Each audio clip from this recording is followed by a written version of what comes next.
So, at the end of Act 1, Esther and Mordecai have a plan to hopefully save the Jewish people from Haman's evil plot. And the king's unknowing complicity in it all. The story is a common one in Judaism. There is a saying that every Jewish holiday can be summed up as, "They tried to kill us, we survived, let's eat."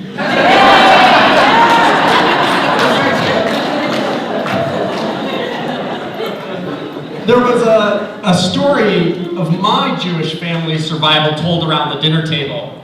My great-grandfather, Herschel Schneider, escaped from Russia in the late 1800s. Conscription into the army meant sure death for a Jew, and he had to wade his way through the marshes for miles during the night to get to safety, and eventually made it to New York. My great-grandmother Miriam and their children were able to come sometime later. Although they were safe from the pogroms and other dangers in Russia, they faced strong anti-Semitism in East New York. A co-worker of Herschel's, who had taken off Saturday for the Jewish Sabbath, was violently attacked for working on Sunday, the Christian Sabbath. Herschel stood up to the attacker, and in response, a mob with guns showed up outside the family's house that night. They yelled for Herschel to come out. And despite Miriam's pleading to stay hidden, he stepped out onto the porch and said, "Here I am." No shots were fired, and the mob dispersed. And the next day, Herschel held the Torah and led a march of the Jews down Main Street, letting everyone know that they were there to stay and hold on to their identity. In German, Schneider means tailor, and Herschel Schneider sewed the fabric of the community together when it was being torn apart.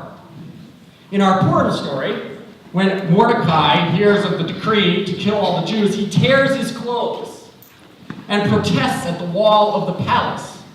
The tearing or rending of clothes in response to grief and tragedy is a Jewish custom. And you'll also see at funerals, you'll see the symbolic tearing of a little piece of fabric for the grief. It's an emotional release of our anger and represents the tearing apart emotionally that we feel inside. We have all experienced emotional pain that tears us up inside. Whether a friend moves away, we are bullied, our pet dies, someone close to us passes away, we lose a romantic or meaningful relationship, we lose a job or our career, we cope with serious illness, face a natural disaster, or one caused by human action. We are emotionally torn, and we need to wail at the wall. It's important to acknowledge our feelings and be with them, sometimes in community with others who are suffering. Then, we must search for a way to repair. Search for a way to repair. A mentor once said to me that when someone's upset, it's good to go to the Wailing Wall, get it out, and have your grievances heard. Just don't set up a tent there. There is a time to rend and a time to sow. In our story, Esther says, "Mordecai, honey, it's time to find a new tailor." She is saying, it is time to find your Schneider, your tailor who can sew the fabric of community back together. Mordecai responds, "Esther, you are our tailor.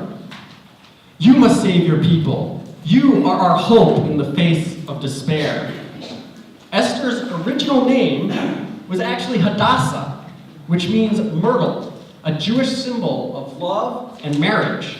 Her name was changed to Esther, which means hidden, when she went to the castle to become queen. Now, can she come out with her hidden identity and love for her people? Can she sew together the fabric of community in Shushan with Mordecai's support? And will the king be an ally? Those are the questions for Act 2 in the Purim story. In our own lives, we are tailors for one another. When one of us is in a time of rending, it is our time to sow, to bring hope, to help soothe what is tearing someone apart, and help heal wounds so that we may be whole again.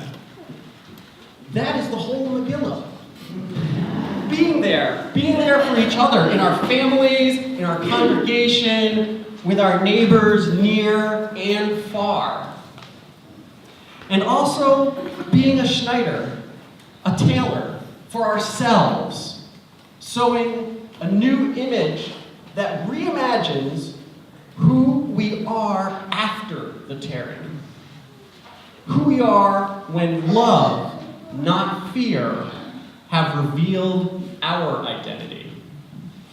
May it come to pass in this story and in your story. And so, Act 2 begins.